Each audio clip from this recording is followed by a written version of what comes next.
If you grew up reading Australian bush poetry, you likely know the story of the rustic man from Ironbark, immortalized by Banjo Paterson. That single poem created a massive cultural footprint, turning the name Ironbark into a symbol of the rugged outback.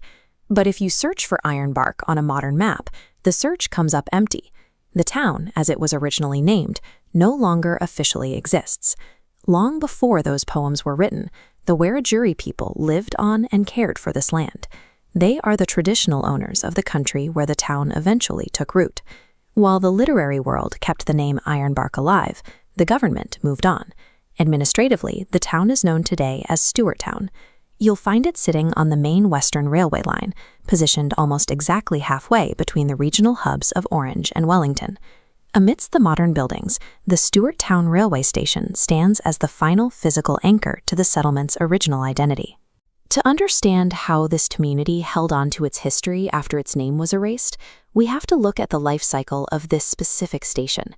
In the late 19th century, this region was a vast golden landscape.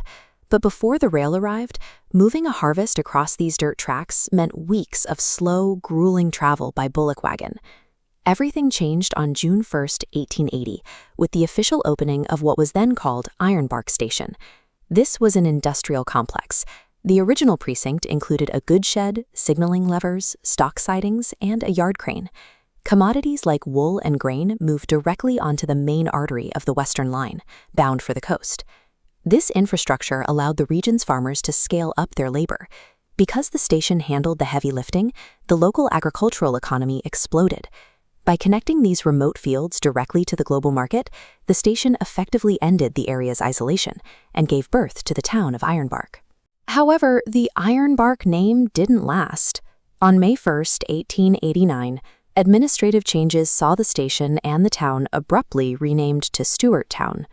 The name Ironbark vanished from government records and official maps, surviving only in local memory. The decline worsened in the 1970s and 80s. As regional rail services began to wind down, the once bustling station fell into disrepair. Most of the industrial precinct was cleared away.